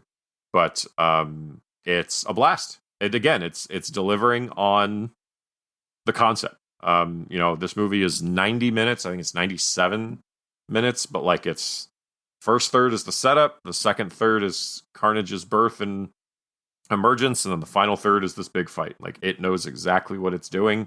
It's moving at a pretty quick pace. There's not a whole lot of slow scenes here. And this finale is no exception. It is a knockdown, drag-out fight between these two. Lots of different moving pieces, though. Lots of different people getting involved. And it is very cool. It is cool. It totally works for me. And I think this dynamic with Shriek is interesting. And I was surprised to learn that not only is Shriek from the comics, but she's canonically a love interest of Cletus Cassidy because, yeah, they're inherently at odds with each other. She can't use her powers around him. So I imagine that comes into play in the book. But here in the movie, it's like it almost makes you go, well, it's awfully convenient that we're introducing this random mutant when we didn't know mutants existed in this universe. And her power happens to be a weakness of the symbiotes. I mean, hashtag PP. It's not like you're looking into the movie too hard if that's really bothering you. But it made me kind of scratch my head a little bit. Like, well, what did you think would happen? Like, this was inevitably gonna come down to this. But what I really like, they're setting up throughout this fight that even though Shriek loves Cletus, she does not like Carnage, and Carnage starts going too far. She doesn't want him to be outright murderous. She just wants to be together. And they're kind of seeding that Shriek might turn on Carnage. So much so that, like, in, like, the final blow, we're all up at the top of the church. Venom's on his last leg. He realizes, oh, we have sound. We have Shriek. She doesn't like Cletus anymore. Shriek is up there. Like, oh, okay. Venom and Shriek are gonna team up. But instead, Venom just smacks her against a bell to make the sound. And as she's falling, she lets out a big shriek. So there's not an actual team up. Like, he just uses her in the form of smacking her against a bell, which I thought was... Venom is truly is an anti-hero here. I mentioned he casually kills people earlier as he's hopping around. He doesn't do the heroic thing here with Shriek. I mean, he's a bad what do you call this? I don't know. He uses violent methods to ultimately do good, which is the anti-hero thing. You could say he's a lethal protector. There it is. There it is. It's wild that wasn't... I know they wanted Carnage in the subtitle of this movie. It's wild it's not called the Lethal Protector, but hopefully the third one, they do Vintage. Vintage, there's a new symbiote name. They do Venom the Lethal Protector. I would like to see that title. It is. That was a comic book series that they, that ran. It was a 6-issue series called Venom Lethal Protector, and it was kind of one of the first, solo Venom series. That kind of came out, and it was Venom's progression from a villain to an anti-hero. So that's kind of this movie. He's never really a villain in any of these, but this movie kind of having him embrace the title of Lethal Protector, you would assume that is definitely what you would call that third movie. It's got to be called Lethal Protector. Otherwise, what are we doing here?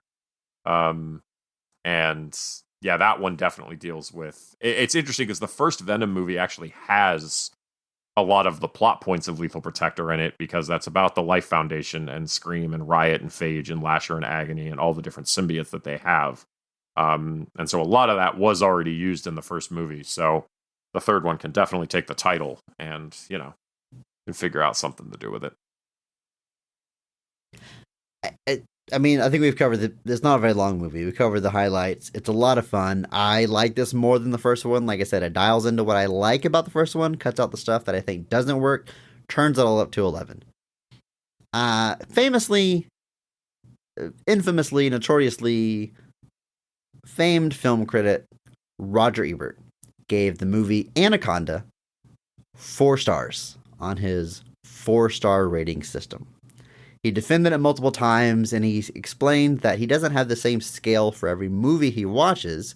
You can't judge Anaconda the same way you judge Citizen Kane, because they are attempting two very different things. But in terms of a summer blockbuster about a giant monster that eats people one by one, Anaconda was 4 stars. Now, I respect it, Roger Ebert. I get where he's coming from. I'm not sure if I'm completely on board with that, but I get it. What I'm trying to say is, I think Venom, Let There Be Carnage is an Anaconda 4 stars. I think for what it's trying to deliver, you couldn't ask for a better Venom versus Carnage movie minus Spider-Man than what we got. I can agree with that. I think that is a perfectly good spot to sit in. I think there is I think it's a movie that knows exactly what it is. You may not quite enjoy what it's doing, but the movie is never in question. I think the tone in this movie is a lot more consistent as far as not kind of... You can definitely tell, I think, that first movie has several different writers, because you can definitely, I think, feel that some of the scenes are definitely being played straight, and it kind of makes it very jarring when the movie then slips into some of the more meta, self-aware humor. And with this movie, I think you've got a very straightforward tone that is consistent throughout, that makes the movie a lot more... that makes the film a lot more cohesive. And I think, obviously, the performances you've got on top here make it all the better. You've got a lot of people that, quote-unquote, understand the assignment and are leaning into that and having a blast with their characters, and it shows throughout every single purpose of it. You combine that with some very interesting aesthetic flares, like the Cletus Cassidy flashback animation and stuff like that, and you've got this pretty great time, I think. Now, it's an Anaconda 4 stars. On the Chris scale, it might not be a full 4 stars, but I tell you how it could be higher, Andrew. Hashtag PP. I gotta get this on the record here. We have this mid-credit scene, okay? It's pretty fun, and it's a joke, essentially, that plays out across 2 movies. Venom is explaining that he has knowledge across all symbiotes, across all universes, and what we come to learn is that in some universe, Venom knows Peter Parker is Spider-Man, so during the events of No Way Home, that's the third Spider-Man, right? Yep. Everyone that knows Peter Parker or Spider-Man is going to get sucked into this universe. And that's what we see happening at the end of this film, even though we don't know why it's happening at the time we're seeing this in theaters. He gets sucked into that universe. He sees J. Jonah Jameson on screen. And then he sees Tom Holland's Spider-Man. Earlier in this movie, Andrew, Venom is talking about being a lethal protector, being a superhero, getting maybe a mask and a cape. He wants a symbol. He wants a look. He sees Tom Holland's Spider-Man. He licks the screen, and I wish this would have put the movie at the top for me. He decides that he found his symbol being a superhero, and he created a white spider on his chest. It's right there. It was right there. It was right there. And that would have just completed this look of Venom, like the one thing that's really missing from the design of this character. They'd stop just shy of it. And then this joke concludes in No Way Home, where we see that he gets zapped to the MCU. Eddie Brock is spending his time drinking at a bar, and when he finally decides He's gonna go meet Spider-Man. He gets sucked back out.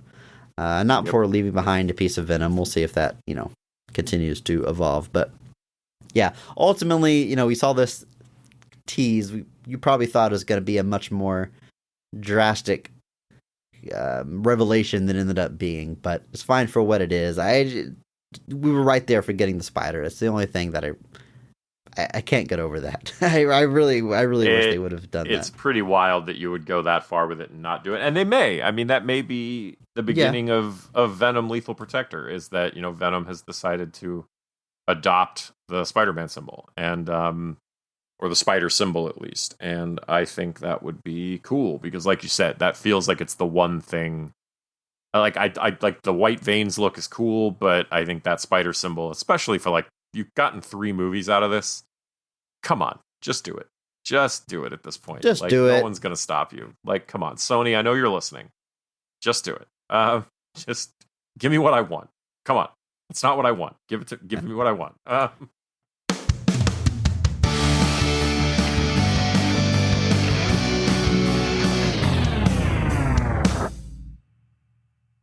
Man, comic book month has really flown by, considering it's ultimately going to be a 5-episode month, but it was fun. It was fun kind of going back to our roots. I don't think I've said this on an episode. We've talked about going back to comic book month for a while now. The reason that I pushed for it to be this month is because episode 120 is kind of like a midway point. Like, our first 59 episodes are comic books, and then episode 60 was our first non-comic book. So episode 120 was like a half comic book, half non-comic book turning point. And I think episode 120 came and went, and I never said anything about it. But there you go. Just for anybody who's, I don't know, keeping track of these things or cares as much as I do. That's why we're doing comic book month. So I guess technically by the end of the month, we have still technically done more comic book movies than anything else. But I suspect over the next couple months, the tide is finally going to turn on that. End of an era. End of an era. Just one more. Next week, Morbius. Oh, sorry. You know what time it is next week, Andrew? I'm not going to say it. I'm not going to make it. You better not. I'm not going to do it. You better not. I swear to God if you say that. I think we might. We haven't explicitly talked about this, but I think we might be on the same boat. I was not on board with the ironic praising of that movie. I get that it's like all the joke. I get that this wasn't actually a wildly popular movie. I can't bring myself to make those jokes. I haven't seen the movie yet, so I'm not even like hating on it right now. But I wasn't on board with that. All in good fun. More power to you if you did it. But oh man, I will admit I was a little bit of 2 minds about it, simply because there was the level of first off, I'm just not the biggest fan of Jared Leto. But just the irony of a studio. #PP, same. Yeah, but the irony of a studio seeing that and thinking it meant people actually wanted the movie to be re-released, and then re-releasing it and nobody going to see it, to me was just like the pinnacle of studios learning the wrong lessons from things. Of just like, you guys really just never understand when something is successful or when it's a joke. Like, people are really worried about what the lessons from Barbie are going to be, because Barbie is now Warner Brothers' highest grossing domestic film of all time, more than The Dark Knight. Was it really? Holy cow! It is chugging along, and still making money. People think Blue Beetle might finally beat it this weekend, but we'll see when this was recorded, folks. But people are already kind of wary of like, oh, make more Mattel movies, and it's like, no, that's not the only reason why it was successful. They're just gonna be like, oh, make a bunch of toy movies, and it's like, that's not what it was. I love the idea that like every girl went and saw Barbie, which I know I want to see it. I haven't got on to see it. I know you saw it. I know a lot of boys saw it too. That's not what I'm saying. I'm up 3 times, man. Undoubtedly, like every girl has to see that movie,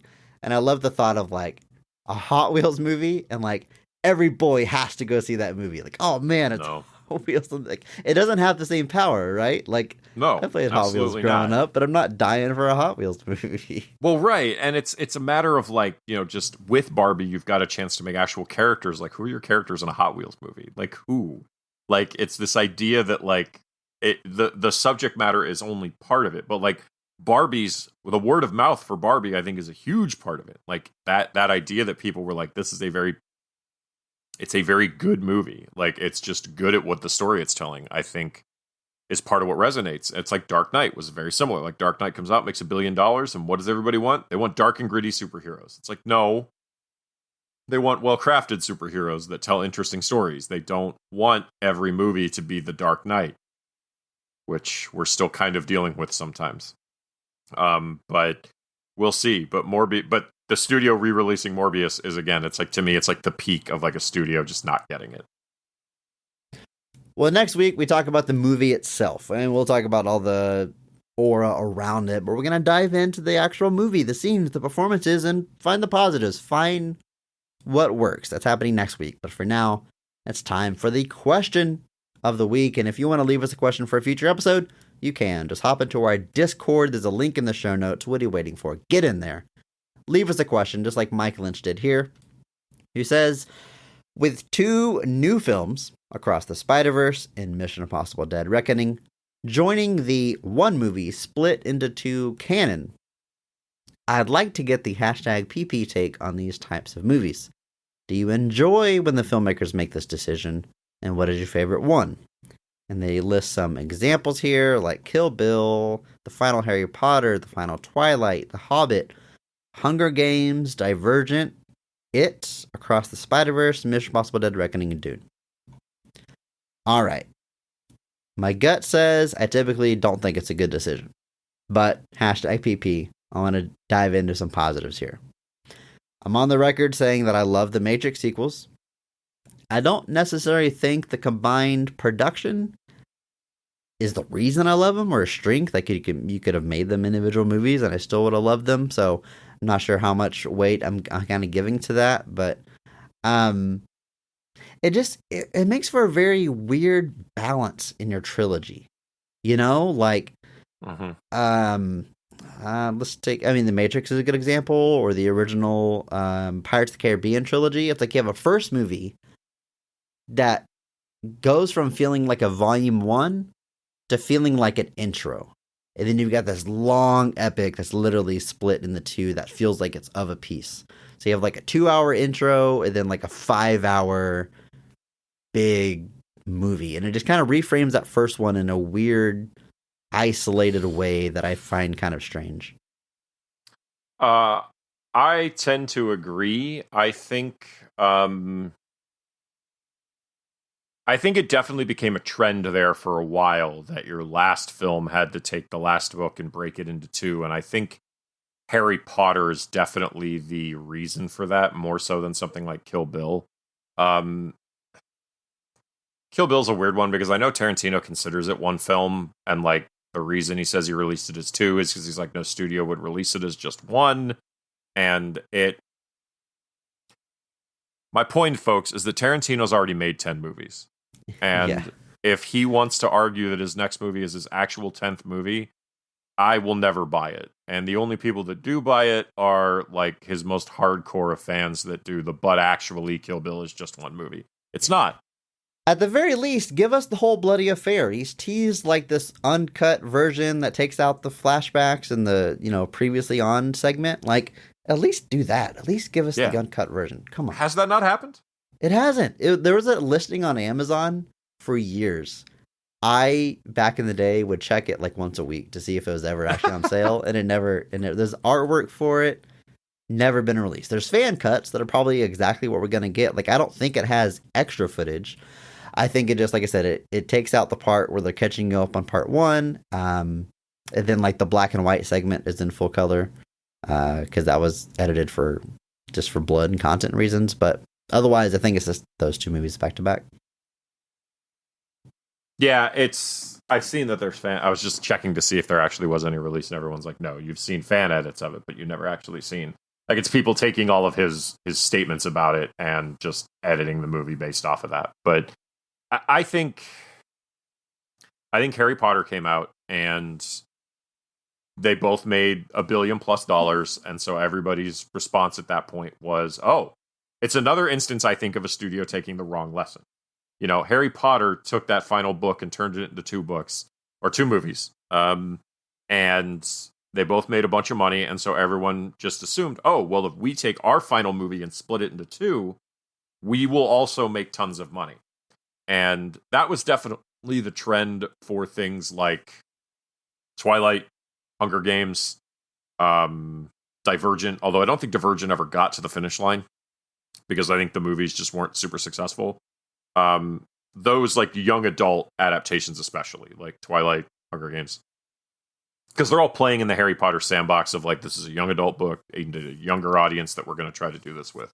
And I think in those cases, it was very rarely warranted. Now, it was mostly successful for a lot of them. Now, when you get to things like It, or Across the Spider-Verse, or Dead Reckoning, or Dune, I think they're trying to at least approach it from the perspective of, we have a story we want to tell over 2 films. And I think it's a different approach, and I think it's a different thing.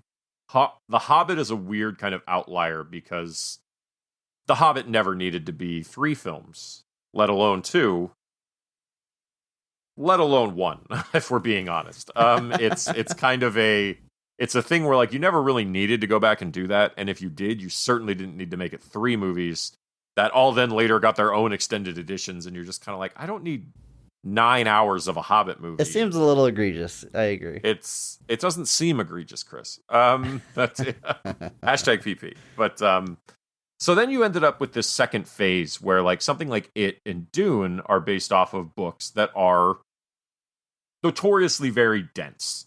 There's a lot of story in those books. There's a lot of things going on. With It, I think they found a really good approach of just splitting it into a child and an adult section. This had been done before to an extent with some of the television version of It, obviously does break it up into them being kids and adults as well, but does mix it together a little bit more. But It is a very dense book, and I do think you would be hard-pressed to try to make both sides of that story work within one film. So I think it makes a little bit more sense to do that. I think Dune is very similar.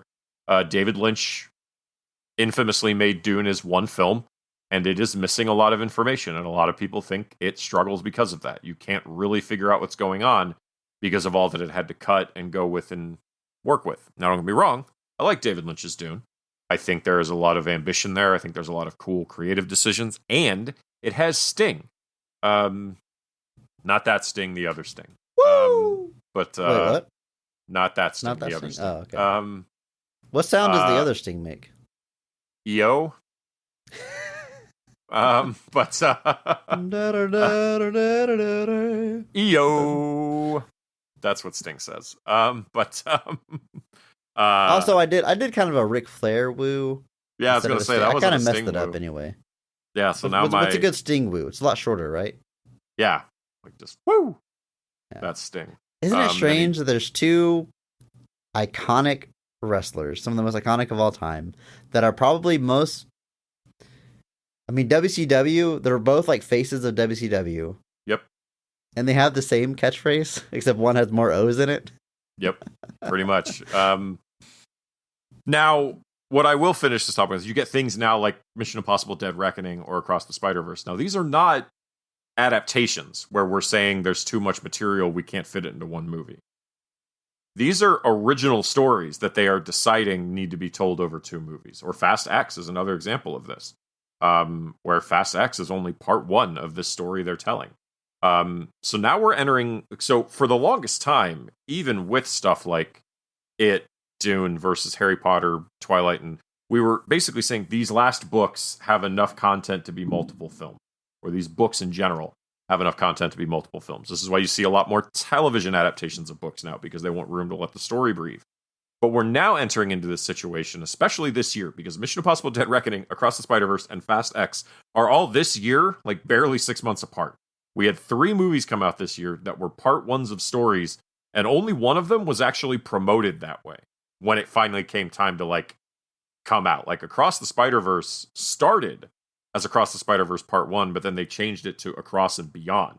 So Across the Spider-Verse was only ever presented in its mass marketing as Across the Spider-Verse. It was not I presented said as it a Part on our Best of the Best episode.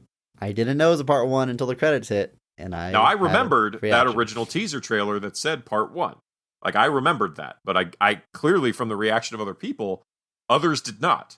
Fast X was another one where, like, if you'd heard them talk about it, it was like, oh, it's Part 1 of this story. But then I saw people afterwards who were like, didn't realize it was going to end on a cliffhanger. Hang on, I gotta defend myself a little bit here, Andrew. I do remember the Part 1 teaser.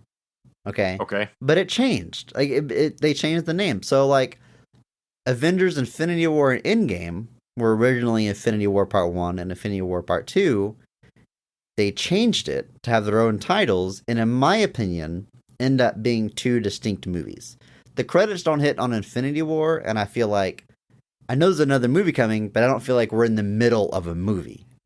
You know what I'm saying? So I feel like that one, it's more appropriate to give them individual titles because they're just Part 1 or Part 2. The Infinity War, they just lose. And that's why it feels like a Part 1 to a lot of for people. Infinity War.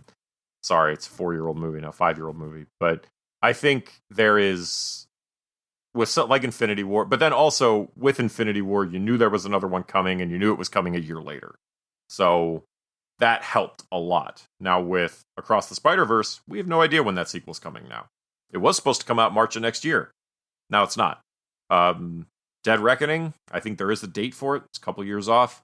Fast X, I think they finally announced the date for that. But we're now entering into this strange phase where we're taking original stories and saying that it's a story that needs to be told over multiple films. Now that is completely self-imposed. You're doing that to yourself at that point. You're not sitting in a writer's room and are like, we've come up with a story that requires 3 movies to tell. You didn't. You concocted a story that you purposely wanted to tell over multiple films, and that's fine. But it's definitely a different approach, and it's different than what was happening with some of these other things. It does make me worried that it seems to be becoming a trend. I'm curious, and it's people are already a little wary of it when it comes to Kang Dynasty versus Secret Wars. People are like, are we going to be dealing with another situation where Kang Dynasty is just Part 1 and Secret Wars is Part 2? And I'll be honest with you, you absolutely probably are. I would very much assume the ending of Kang Dynasty is what sets up Secret Wars. And there's also another Majors problem with that plan. Yes, there is a bit of a Majors problem. That's not giving into the Namor of it all, but it's not great, folks. Guys, just call John David Washington. He's right over there. But yeah, anyway, it's this interesting phase now, and I really liked Mission Impossible: Dead Reckoning. I really liked Across the Spider-Verse. I really liked Dune. The thing is, I really like these, and for me, I don't really care, I guess, that I have to wait for more. It's never really bothered me, because in all of these cases, I knew they were Part 1s. And I remembered that, but I realized that that's not the case for everybody else, and so that's going to impact. Now, with some of these, like Hunger Games or Twilight or Divergent, I think they were just stretching it and being like, let's get as many movies out of this. Okay, so Divergent is 4 books. Harry Potter is 7 books.